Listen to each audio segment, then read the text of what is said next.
Welcome to the InnovaBuzz podcast, where our job is to help you build visibility, professional credibility, and connection with your ideal client by putting the human at the center of innovative marketing, so you can build and strengthen an engaging, enduring relationship with your ideal clients. I'm Jürgen Strauss from InnovaBuzz, and I'm honored that you're here with me. If you haven't joined our wonderful marketing transformation community yet, go to innovabiz.co and collect your free gift as well.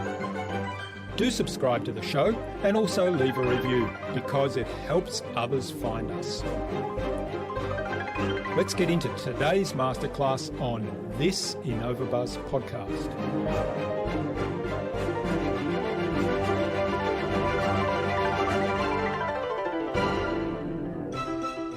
When you're only looking at that narrow sliver of information, your context to what the situation might be can be very limited as well. So you might not find or even see the problem at all because you're only looking in that one area. Something that could be affecting the heart could be coming from the stomach, or it could be some kind of nerve damage in the spine that's causing heart pain. And so you have to take a holistic approach to see what the real problem could be.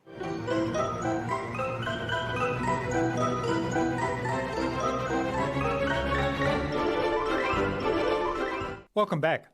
I hope you've had an awesome week so far. Now, if you haven't yet listened to my recent conversations with the author of Getting to Yes and, Bob Coolhan, and with marketing consultant and author Nick Smith, then do go check them out. It's well worth it, but only after you've listened to today's conversation, of course. I'm really excited today to have on the InnovaBuzz podcast as my guest, Dustin Miller. Dustin is an aspiring polymath, someone who is an expert in many different areas. He created PolyInnovator as a foundational means to build out the various careers he wants out of life. He's on a mission to create a modular education platform. In our discussion today, Dustin talked to me about his system of self-education, self-improvement, and self-development. We talked about creating content in multiple formats and adapting to the evolving nature of content creation. And we geeked out a little bit on the power of Notion as a knowledge management system. Without further ado then, let's fly into the hive and get the buzz from Dustin Miller.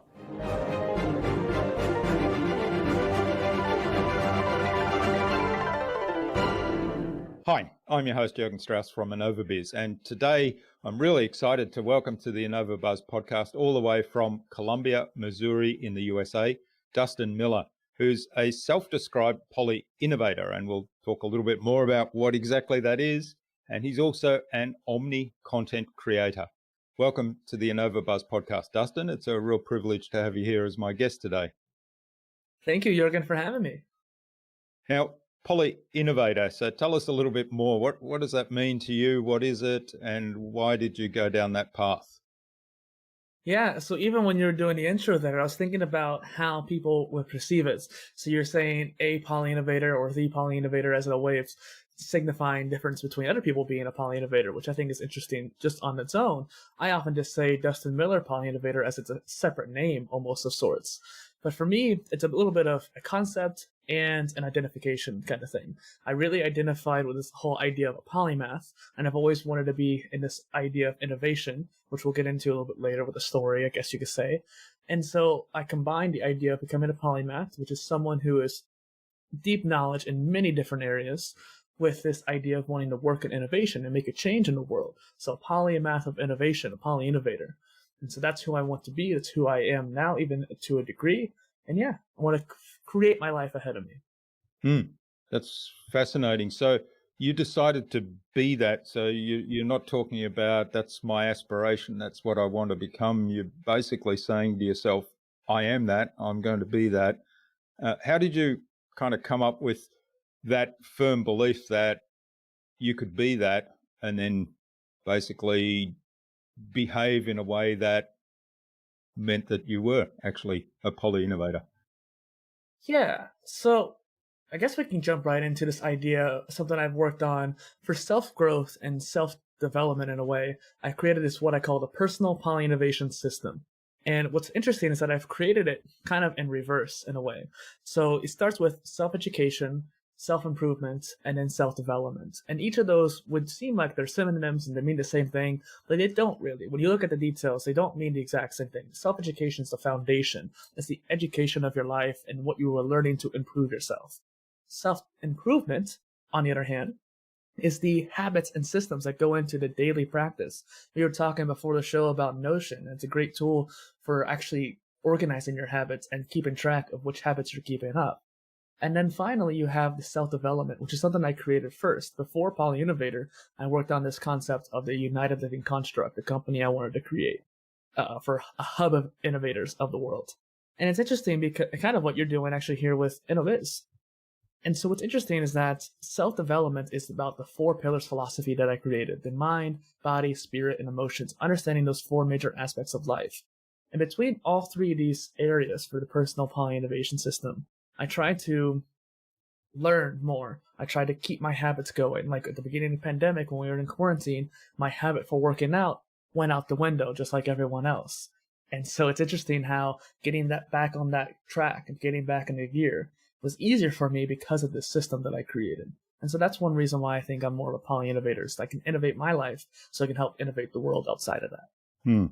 There's a whole lot there that I'd really like to unpack, because you triggered a whole lot of thoughts in my mind. I mean, particularly the one that straight away I felt guilty about was letting the habit of working out slip when the pandemic started. So as my listeners know, I'm a keen bike rider, and one of the things that fell off the wagon a little bit when the pandemic started was going out on a morning ride with a bunch of my buddies, which was the accountability factor and the motivation factor that got me out on days when perhaps the weather was a bit cold and I maybe felt a little flat, but I still got out because the buddies were there. And now when we couldn't meet and congregate, that motivation was gone. So I let that habit slip. So I felt really guilty when you were talking about that part. But the really, let's start with the idea of building that system. I mean, you talked about being a poly-innovator, and that was, you decided that you were going to be that and therefore do everything from the habits, from the mind, body, spirit, and emotion that was, would continue to drive you towards attaining that goal, but being that in the moment, every moment. Tell us a little bit about what were the drivers that got you to build the system? How did you decide, I need this system in place? Well, and for those listening in, I know that was a really heavy explanation that I gave, and I'll be better at explaining things as we go on. But it's interesting because I created those systems over time to help me with my own journey. So I mentioned the United Living Construct before, and that was something I was wanting to create, a company, and that's what taught me how to blog, how to use WordPress, how to do content marketing, social media, all this different stuff, even back in 2012. But the thing was, I realized that I wasn't good enough in order to achieve being the leader of that company. And going back a little bit further, even as a young child, and I've said this story before, but when I was 8 or 9, for my birthday, I asked my family for office supplies because I wanted to be a businessman. And as I got a little bit older at 10, I had my own business selling temporary tattoos. As I got a little bit older than that, I'd say I want to be a CEO. Like grand ambitions, I'll be a 13-year-old saying that. And then as a teenager, like a little bit older, I'd say CEO of an international company driven to innovate technology and ideology. And those were the words coming out of a 17-year-old's mouth. And that's what drove me to create the United Living Construct. But since I didn't feel like I was good enough for that just yet, I knew that I needed to learn and become better myself. That drove this idea of creating a personal brand, as well as teaching myself. At the beginning of PolyInnovator, I created what I call this modular degree, or at the time, do-it-yourself degree, where I started collecting courses and educational materials online, putting it all together in a long list to pursue, and that became kind of the basis around the first phase of PolyInnovator. And so just kind of a nice little trajectory there over time. All right. The system came out from that. Okay, that's fascinating. Now, one of the things that struck me is there's a very high level of self-awareness there involved. First of all, in recognizing, hey, this is what I want to do. This is what will bring me joy.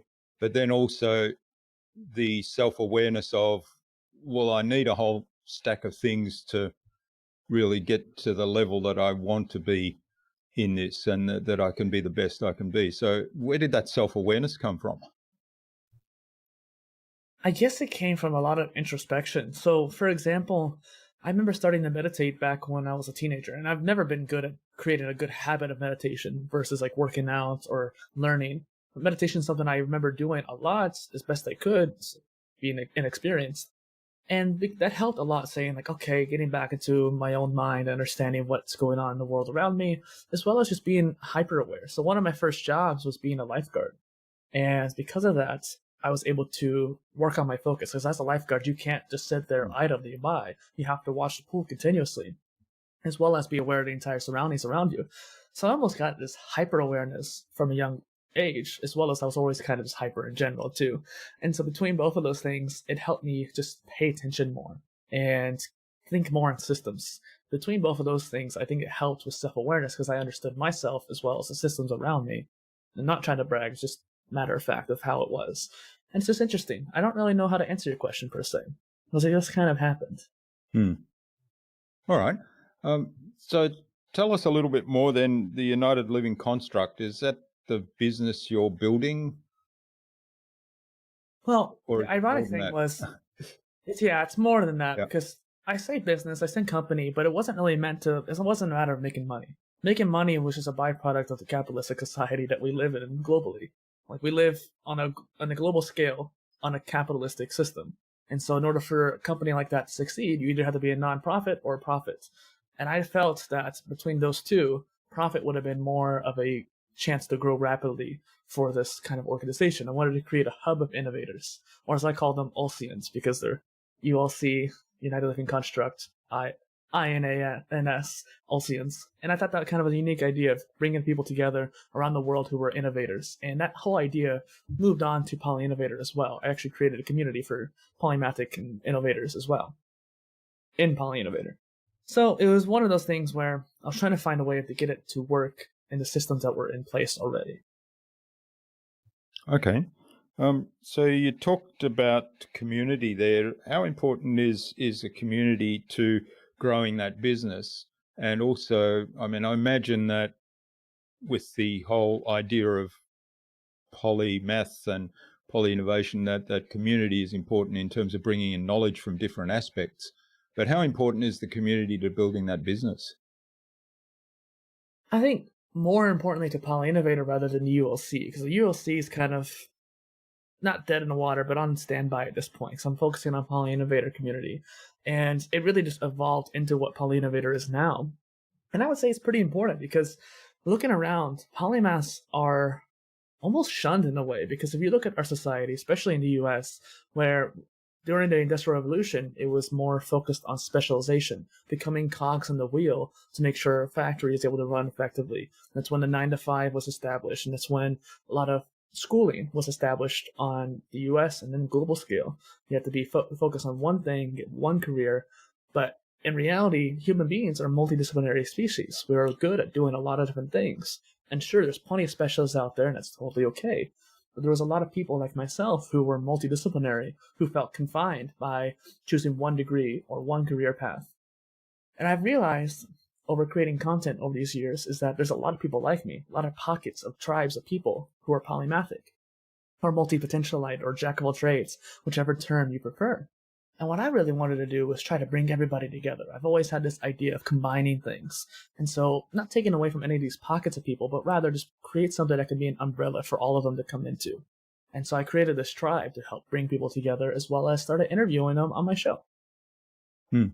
So how do you find that balance? Because, you talked about that focus, that intense focus, that specialization, which potentially can lead to somebody being an expert in a particular field and actually developing know-how in that field way beyond what other people have in terms of know-how in that field or expertise in that field. And as a result, they can create amazing things within that particular field. And as you say, there's constructs around that, there's boundaries around that.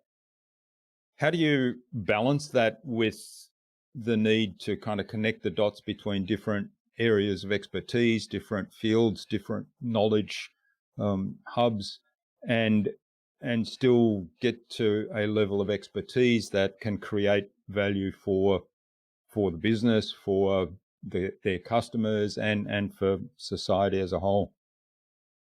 Let's just make this clear too. Even a jack of all trades, which I would consider to be pretty low competency for the most part, is well good enough to actually make significant impact on most companies. You can think of them like the unicorns or the full stack developers and tech companies, these people who can do many different things. Oftentimes, just having the cocktail level knowledge or novice level knowledge in these different areas will bridge those new innovations together. We need people who know multiple different knowledge trees, as they're often referred to, these different skills. And like you said, find a bridge between them. And that's usually what leads to innovation and new ideas. Now, the deeper you go, deeper down the spectrum that I've been working on as well, is a matter of, okay, sure, I know this level at a 50% rate. Okay, good. I'm way more knowledgeable than most people in society, but I'm not an expert. That's fine. It's just there's going to be a specialist who's going to replace you at some point for that role. Well, then cool. I can pivot to this one. The really great thing about being multidisciplinary is that you're no longer locked into one area. If there's someone who is better than you, well, it doesn't really matter that much. But if someone gets replaced because of that, well, then you could pivot to something new. Specialists are useful, especially like in marketing when you really just want to get someone who's good at SEO or good at social media, and that's it, or good at Instagram specifically. But there's a difference between specialists and hyper specialists. So you can be an expert with only 70 or 80% knowledge in that area. And if you look at the understanding curves of learning skill acquisition, so to speak, if you want to master a skill, they say 10,000 hours, but it's roughly 8 to 12,000, depending on how much deliberate practice you use. You could really become an expert in many different fields with just 8,000 hours each if you do it, if you actively work towards that. And granted, it's still going to take decades and years and that kind of thing, but I don't think we need to focus on just one thing. Most people, at the very least, have a hobby or some other kind of career that they secretly want to do. So I think more people are multidisciplinary than they think anyways. I don't know if that answered your question or not. Yeah, in some ways it brought up another discussion point, which I'll come to in a moment. But I guess I'm thinking, you talked about marketing as an example. I'm thinking, the extreme examples are something like, let's say we have a serious illness, and it's God forbid, but let's say, there's an internal organ that's failing, or has got a problem that is very specific and very unique. Well, for me, in my thinking, I would much prefer to go to the specialist that has spent his whole life working just on that organ and, is the expert in that area. Now, he may not be able to pick up, if I've got another problem, he may not pick that up, but he'll certainly fix that problem with that organ, or at least, the maximum chances of doing that. That's kind of the traditional, I guess, comparison that argument that people bring up when they talk about specialization. And the other part of that, of course, is that those people are the most sought after in that particular field. So the generalist is perhaps the person you see first if you need help with medicine in any form, but right. The specialist is the person that's the most sought after for their particular area. Well, a counterpoint to that, a couple actually. For one, I actually had a guest on my show who literally she went to all these different specialists, different fields, like more Ayurvedic, more psychological, neuroscience, a whole bunch of different people, and none of them could figure out what was wrong with her. And not wrong, but was ailing her. And eventually she finally saw a general practitioner, someone who had a holistic approach. And because that person was able to see many different areas, they were actually able to identify what was going on and actually help her. She went to 5 or 6 different specialists and they weren't able to help. Additionally, another example is that, I don't know who said this, but there was a saying that the best time to get heart surgery is when all the heart surgeons are out for a conference and you only have to see the generalist, because a lot of times the heart surgeon has to specialize or hyper specialize nowadays. So instead of just working on the heart, they're working on the aortic valve or something like that, something very specific. When you're only looking at that narrow sliver of information, your context to what the situation might be can be very limited as well. So you might not find or even see the problem at all because you're only looking in that one area. something that could be affecting the heart could be coming from the stomach, or it could be some kind of nerve damage in the spine that's causing heart pain. And so you have to take a holistic approach to see what the real problem could be.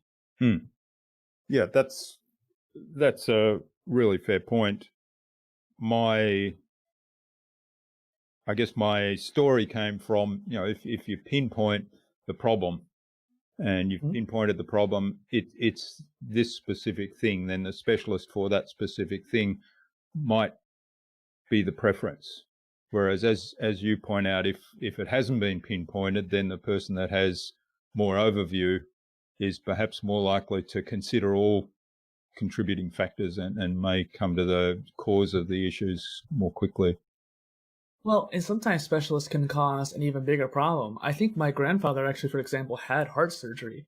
And as it turns out, later down the line, he probably didn't even have to have that. The actual problem itself didn't necessarily have to do with the heart. And so he went through that traumatic experience for not really any good reason per se.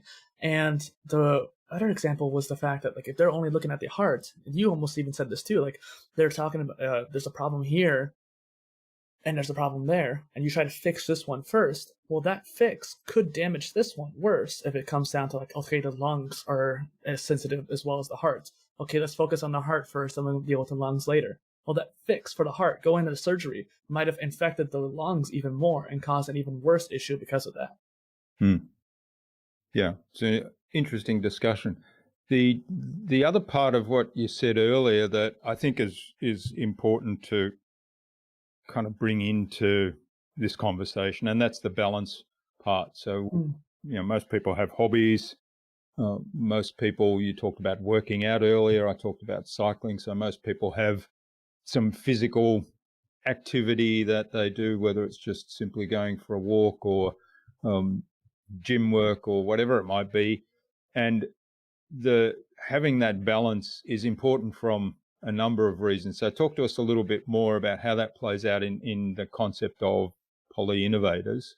And then we'll come back because, you mentioned mind, body, spirit, emotion, balancing all of that. So that's the other part of that conversation, I think.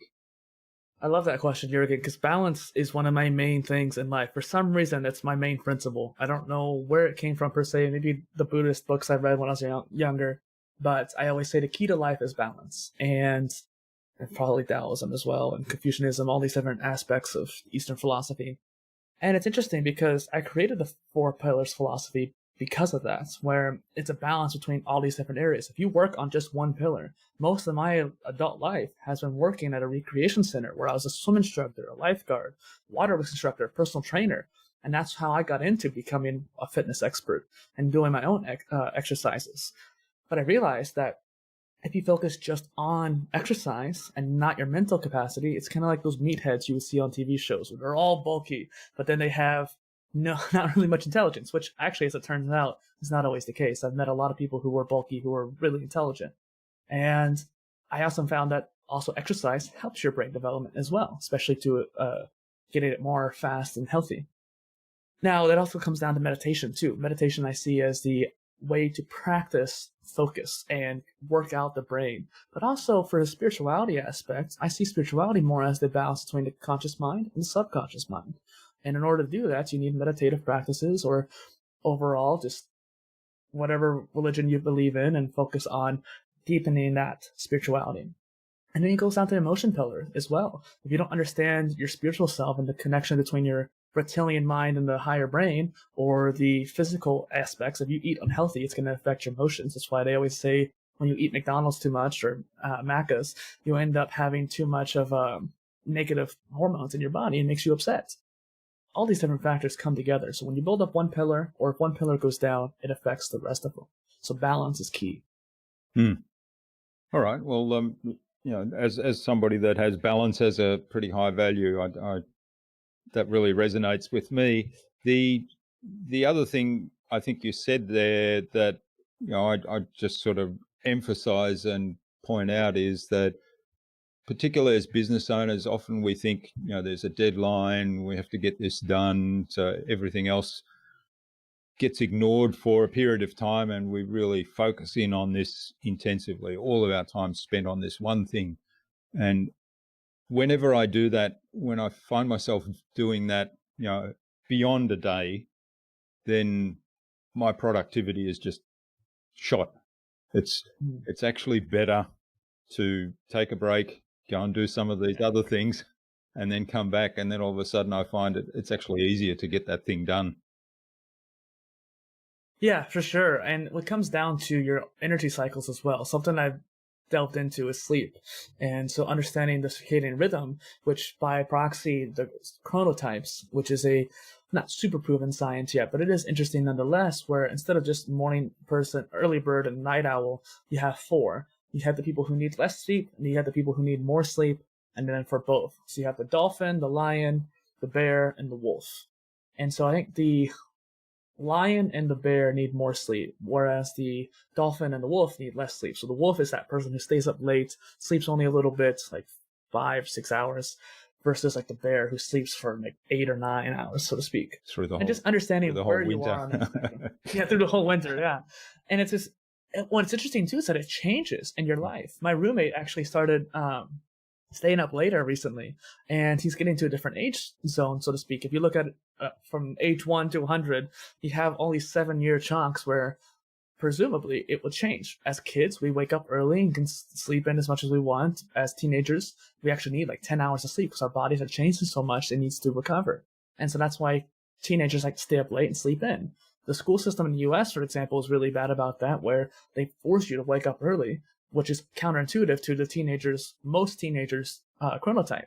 For me, I didn't wake up until 10 a.m. I'm still on that chronotype now, but I was not productive until my third period because my brain just was not active yet. Nowadays, I know that 10 a.m. and 10 p.m. are my best hours, and I know that's when I'm going to be most productive. The other night, it was 8 p.m., and I'm like, oh, I just want to go to bed. And then about an hour and a half later, I started working on stuff slowly. I'm like, okay, I'm feeling better now. Let's get some stuff done. And it's just understanding your energy levels as well. Yeah, and the other thing about the energy levels then is actually scheduling time to do the things that require high energy levels at the time when you actually have those high energy levels. Yeah, exactly. Okay, now tell us a little bit more about your community and the business then, and what's the plan going forward for that? Well, and the community is something that I've been working on, but I'm taking a more marathon approach. I'm not going to try to do a whole bunch right now. What I've been trying to do is just unite polymathic innovators and entrepreneurial people. So I often find a lot of entrepreneurs are polymathic as well. And put them all into a big group and see what happens at the current moment. No plans per se, besides just quad blogging as a concept where people work together on creating blog posts and understanding new concepts, and that's great, but that's not the focus right now for PolyInnovator. So I approached PolyInnovator's idea of being the foundation for my ideal careers. And because of that, I don't want to just do one thing in my life. And that's what scared me about like going to college and being a specialist, is that I'd only do one thing. Whereas I was drawn to video games growing up. I was drawn to graphic design all my life and creating music. I love singing. In fact, I made it a self-development endeavor to learn how to sing by going to karaoke religiously for 4 days a week for years. And I did. I learned how to sing really well because of that. And that was one of those things where it took time. I wouldn't have been able to do that had I been into college at that particular point. And I think that it was a better choice for me that way. And so these different phases throughout PolyInnovator is what I'm looking forward to. All right. Now, it would be remiss of me if we didn't touch on Notion. You brought it up earlier and we spoke about it going into the thing. So what do you like particularly about Notion, and how does it play into what you're doing? First and foremost, it's the best CRM you can have. And that's just one of the customer response tool, as they would say in business. And I say CRM, but it's also just like organizing people that you know. I call it my networking base. And this is actually something new that I made this summer, whereas I've been using Notion all year. First and foremost, I'm on your show, but this is like the 25th show I've been on this year, and I've had over 70 people on my show. Organizing all of that in a Google Doc or an Excel sheet would have been hell. Versus on Notion, every line in its database is its own document. So I can go in and edit the questions I have on my guests on my show, as well as here's the links of that person, here's the timestamps. And the cool thing is you can even do templates. You can have a template of all that put out there, and all you have to do is fill in the information. And so, for example, I did that right away. Even before I had my first guest, I created that. And I'm looking at the networking base right now, and I see the show right there. And I'm able to go in there and add in details like, okay, this is what we talked about. I don't always do that for every show, but it is interesting how I have the option to. And then the Omni content, like you mentioned at the beginning, the reason why I went to Notion actually is I tried almost all of the project and task management tools out there. I even made a long form blog post just sharing the links to all of the ones I found, because I was like, okay, I want a way to organize this omni-channel approach to content creation. So podcast or polycast in my case, videos, blog posts, micro content, all these different facets, while all these different tools focused on just one thing at a time. But in order to be omnichannel, especially as a solopreneur, you have to take a polymathic approach and organize things in a very unique system. And I couldn't do that unless it was in Notion or some kind of tool you can manipulate the systems. Yeah, so Notion's big value, of course, is in the databases and being able to cross-reference those. And as I say that, I'm looking here at the notes that I've got for this episode, which is based on a template that I have set up, and it's cross-referenced with the database and the episode number and date recorded and so on. Mm-hmm. Well, and I wish I could show you right now what mine looks like, but what I really like to do, I mentioned the whole polymathic approach many times, and even in my mission statement for PolyInnovator, I said take a polymathic approach to everything we do. And so what I wanted to do is go and find all the different Notion people on YouTube. Like August Bradley is a perfect example of a YouTuber for it. If you haven't heard of him, go check him out.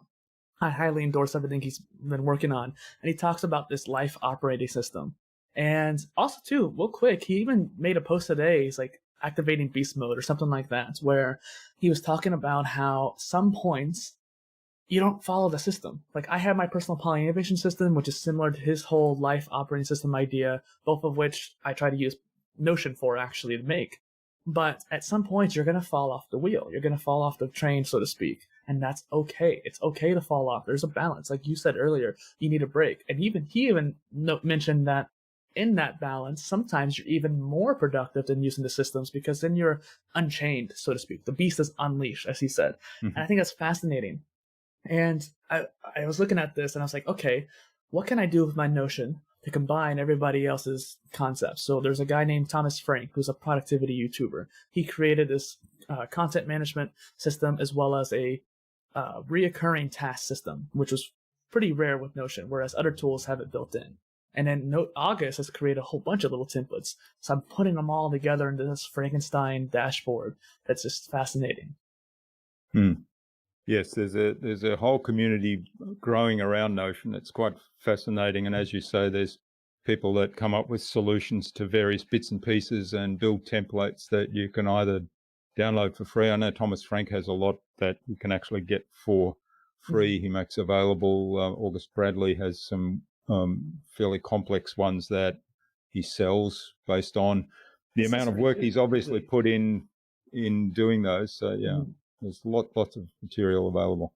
And just to plug in a couple of things here, if you don't mind, I made a Notion OS playlist on YouTube. So if anyone's listening in, just type in Notion OS and it should pop up. But I try to collect all the greatest YouTube videos on Notion. I even had this idea, I didn't have it. Someone had this idea of having a little clickable menu where you get an emoji, you put it into a header on Notion, and then you hyperlink it, and then it acts like a menu to your Notion page. That's like a visual little menu there. It's kind of cool, like an app, like a MacBook bottom, so to speak. And then also too, back to that personal PolyInnovation system, I mentioned the first part is self-education. That was also the beginning parts of PolyInnovator, where I wanted to create this modular degree for myself. I realized soon after that I was trying to document my journey at the beginning of going through it, but I realized that it would be more important to help other people do their own modular degree. And the fact that there's a whole bunch of online resources like Notion that people don't know how to get used to just yet. So people make videos. Well, which video do you go to first? Which skill do you need to learn for it? Systems thinking is very important for Notion, but a lot of people don't realize that. And so creating your own educational pathway, self-curated, so to speak, and being able to explore your own interests at your will and your decision is something I wanted to work on. So I'm working on a template for the modular degree that other people can use. Yeah, it's fascinating. All right. Well, I'm just watching the clock here, which I don't like to do in these conversations, but I am respectful of your time and the listeners' time. So I think it's a good point now to move on to the buzz, which is our innovation round, and it's designed to help our audience who are primarily leaders and innovators in their field with some tips from your experience. So I've got 5 questions, and hopefully you'll give us some really insightful answers that'll inspire our listener to go and do something awesome today as a result. Let's do it. I'll try to keep things more concise. Okay, so number one thing anyone needs to do to be more innovative. Number one thing is to look at things at a bigger picture as well as the details. So take a macro and micro approach, not just specialist, not just polymathic, but find that balance between them. So kind of chunk up to a higher level overview and then dive back down into the details and connect the dots, perhaps. Yes. Great. Now, what's the best thing you've done to develop new ideas? By creating content.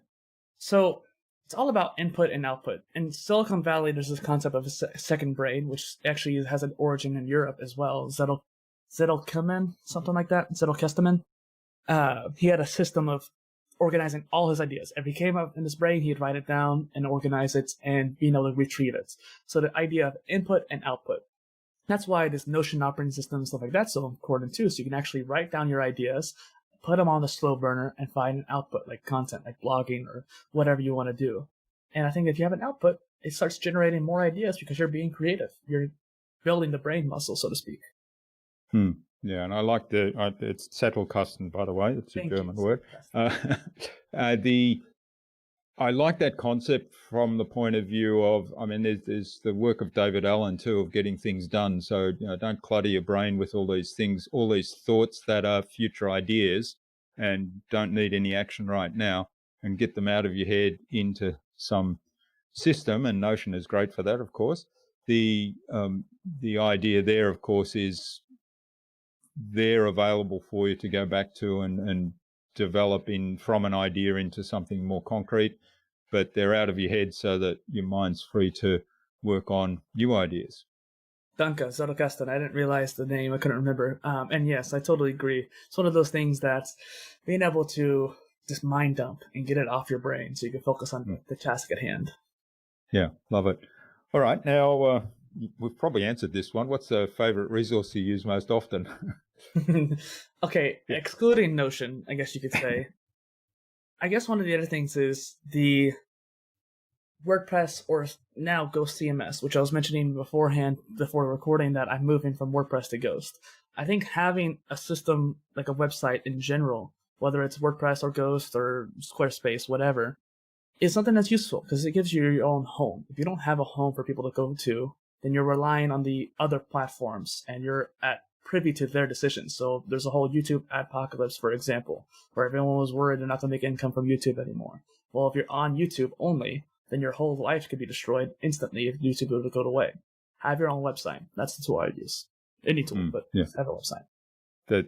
There's a really important point you made there in terms of, you own the real estate there, and the content you produce and the material you produce and publish there is yours, and it can't be taken away. Now, even if WordPress or Ghost decide to stop their thing, you've still got that content, and you can easily put it somewhere else. Yeah, that's the one thing I worry a little bit about Notion. I think, what if Notion goes away? I'm so vested in it.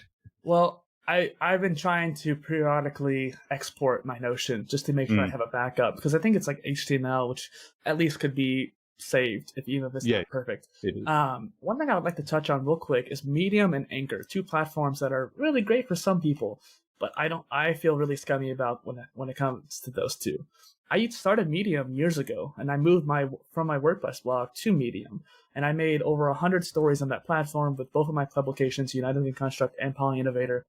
And I found that as they were changing to a more monetization model, because they needed to, they were getting more and more scummy with it and forcing you to have a membership. And they also, just every time I reached out to them, were very dismissive and rude about it. Like, okay, I don't really like this. And then the whole idea of like Hacker Noon, which was a big blog publication on that platform, had to go through hell to get their stuff off. And then I recently heard that Medium is no longer allowing big publications like that to export their content anymore. And that might be hearsay, but I'm pretty sure it came from an official source. And it made me think, oh, that's kind of gross, where if I wanted to leave that platform, I'm locked to it. All my content's on there. And then Anchor also has something similar where it's hard to, the legalities behind the terms of service was kind of weird.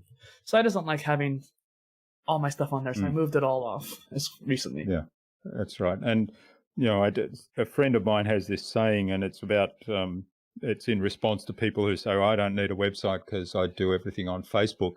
And the saying is, last time I looked, you weren't Mark Zuckerberg, so you don't actually own Facebook and you don't own the content that you're putting up there. Exactly. Yeah, I had an experience with Medium recently. So I use Medium, but I basically republish my blogs. And there is a process for doing that, and it's officially sanctioned. And Google accept that it's not duplicate content because the way you do it is link back. Now, Medium, a month or so ago, Medium shut down my account. Really? Blocked my account. Yeah. And I went back to them. I said, what's going on here? And they said, well, you're publishing content from your blog post. And I said, yeah, and then I sent them the link from their own website that went through, this is how you do it correctly. And this is how you do it. So it's legit and it's not duplicate content. And I said, I'm following this process. What's going on? And then they backed down.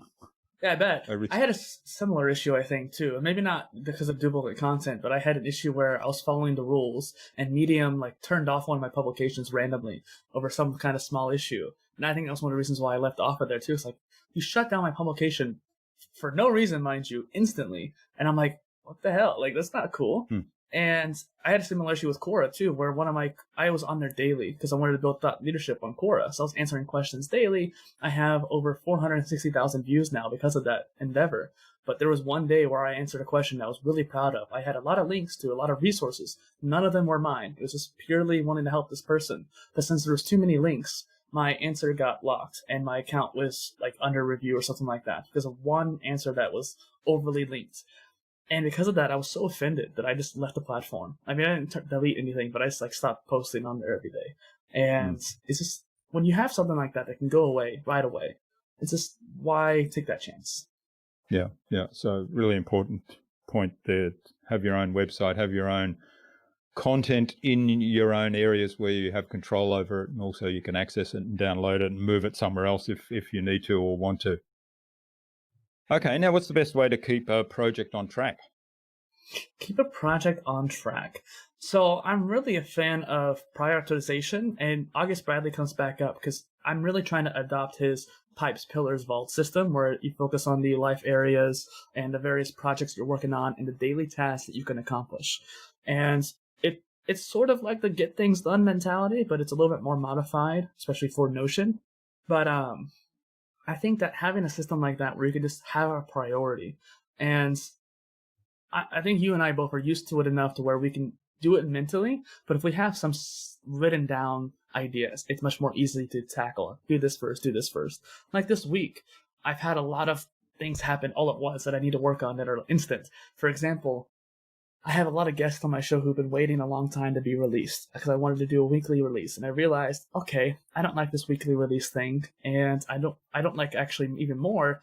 I mean, I like the weekly release. I don't like how people are waiting. It makes me feel bad, even though they don't mind. So I decided, okay, for the rest of the year, I'm going to do daily episodes, which is ridiculous, but I'm going to do it because I told people I would.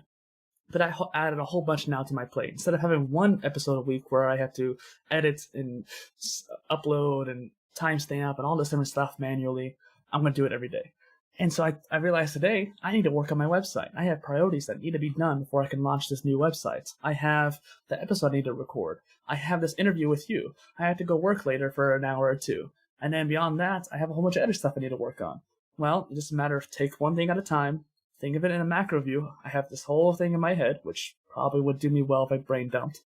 But just take things in a prioritization manner. Find what needs to be done first, focus on it, get it done, and then move on. Hopefully that helps people. Yeah. I think, there's nothing real magic there, but it does, it just helps to make progress. So break it down into small chunks, and what's the next thing I can do to move forward, and do that. And having the list in some form is really helpful. I find it really helpful. I usually write down 1, 3, and 5 things I want to do today, and if I only get the one thing done, then successful day. It's a successful day. That's right, and there's no secret pill. Kind of keeps the other things out of my mind. Yeah, there's no secret pill. You know what I mean? Like, as much as we like systems, you and I both are gabbing about Notion. We're talking about a lot of different habits and balance and all these. The personal PolyInnovation system was meant to be kind of like a secret pill. If you do all these different things, your life's going to significantly improve. But it's a matter of doing those things, and even I fail at doing them all the time too. I don't meditate as much lately. My workouts have been not as good as before the quarantine because I literally worked at a recreation center. I could work out. My system of exercise revolved around working. When I stopped working because of the pandemic, my habit went out the window. Your habit from accountability went out the window when the pandemic hit. And so we had our systems. Your system was the accountability factor. My system was the fact that it was easier for me to just go work out because I was already there. But our habits faltered because the systems were damaged at that time. Now we're getting back into the group of things. And I think for you and I both probably, we're able to get back there quicker than most people because our systems were strong in the first place. Even though they were broken, they still were strong inherently. So there's no secret pill. It's just a matter of building it up over time. Yeah. And also if, like we've shared that there are times when we've let our habits slip and not followed through. And that's perfectly okay because we're all human. And that's going to happen. So beating yourself up over coming off the wagon there, to use that term, is not productive either. So it's really just a case of self-reflection. We talked about that a little bit earlier, and saying, okay, what can I do there? All right. Now, what's the number one thing anyone can do to differentiate themselves? Build a personal brand. I know that's one of those things that people scoff at. Oh, it's kind of businessy, but all it is an online reputation. I definitely do take after the whole Gary Vee mentality that everyone is a media company. Because in reality, we're creating content every day, no matter if we're a content creator or just posting pictures on Facebook for our family. You're a content creator because of that. And it's like your real life reputation, where you want people to see you as this way. You dress this certain way in order to present yourself. Sure, people can fake it online, but people usually recognize that, hey, this person's faking it, let's not listen to them. Versus people who are genuine and actually wanting to help. And if you have something to offer, you might as well. Yeah, so building an authentic personal brand then. Because PolyInnovator is an extension of me. It's what I wanted to do in my life, and I used PolyInnovator as a catalyst to do those things. Yeah, that's a really great highlight of that in action. So I love that. All right. Now, thanks, Dustin. This has been really fabulous. Thanks for getting us through the buzz round. Now, where can people find out more about you, maybe even reach out to get in touch and say thanks for what you've shared today, and also learn about your podcast and your YouTube channel? Because I know, you talked about producing content, and you've got lots of content there for people to check out. Well, I would say that I just released the 101st episode of the Polycast, which is fantastic. I'm very happy about that. And I have... Congratulations. Thank you. However, so many videos on YouTube, and I'm moving all my blog posts to the new site. So once the new site goes up, I would say that in general, it's going to keep the same domain name. So if it's the old one or new one, you can go to polyinnovator.space, and you'll be able to find the site that way. And I try to make sure that all my links are available, which is one reason why it's taking so long to get the site up, because I want to make sure it's very conducive for you to get from point A to point B as easy as possible. And also, too, I like to have this little challenge.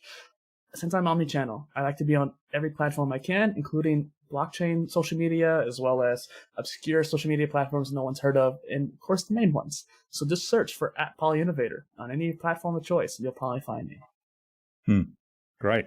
All right, and we'll post a few links there to get you started, so that you can follow the trail. Yeah. Okay, now, do you have some parting advice for our listener today? Parting advice. I would say, not to plug my own horn, so to speak, but the personal PolyInnovation system I made based off of learning from years of studying philosophy and digging into research of mind, body, and connections and stuff like that. Just take a look at the PPS, as I like to call it, because it'll help you. Even if you just take a little bit out of that, it should help you get on the right track. You're not going to be able to implement a big system like that right away. but people often underestimate what they can do. They overestimate what they can do in 1 year, but they underestimate what they can do in 10 years. So if you start pursuing that system now and only take in the body pillar or the mind pillar or something like that, or focus on the modular degree, whatever part of the spectrum you like, you're still going to be improving yourself. And eventually you'll be able to expand to the habits, expand to the self-education, and build off from there. All right. And we can find that through the polyinnovator.space link? Yes. Yeah, great. Okay. Now, finally, who else should I need to have on this show and why? I have been working with a guy named Pete Senna. He is a very innovative and force multiplier, as he's called. And I love having him on my show. Me and him have talked a lot about just self-development and innovation and philosophy. It was super fascinating to talk to him. And I'll be happy to connect you after the show as well. But you guys should all look up PeteSenna.com. Super interesting guy. Has some great content. Go check him out. Wonderful. All right. We'll get that introduction to Pete from you, and we'll have him on the show for a conversation as well. Yeah. So thanks so much for sharing your time and your insights with us today. It's been fascinating to explore the world of polymath and polyinnovation and learn more about how you approached that whole topic and how you've developed systems to support that. So thanks for sharing that so generously with us today, Dustin. Really appreciate it, and all the best for the future, and let's keep in touch. For sure. Thank you for having me, Jürgen.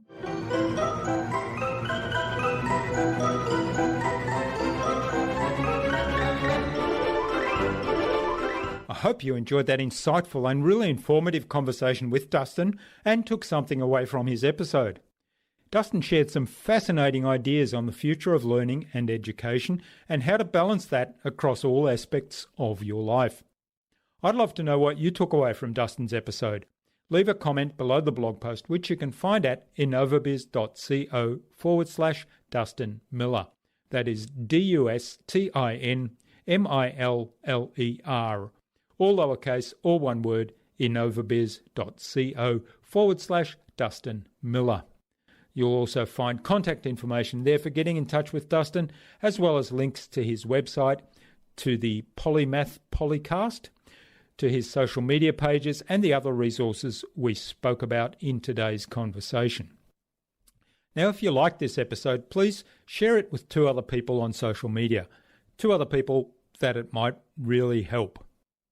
Tag me in on that share, and I'll reach out to you with a really special surprise. Dustin suggested that we have a conversation with Pete Senna of Digital Surgeons on a future InnovaBuzz podcast episode. So Pete, keep an eye on your inbox for an invitation from us to the InnovaBuzz podcast, courtesy of Dustin Miller. Tune in again to the next episodes of the InnovaBuzz podcast. We've got yet more fantastic guests lined up, including photographer John D'Amato and podcaster and Podthon co-host Lee Waihara. Thanks for listening to this episode. Make sure you subscribe to the show to be reminded of new episodes. It's free to subscribe. Leave a review if you like. Even if you don't like me, I'm okay with that. I'm asking you to leave a review because it helps other people find this show. Go to innovabiz.co to join our marketing transformation community and access a free gift my team and I made for you. It's the Marketing Master Mini Class.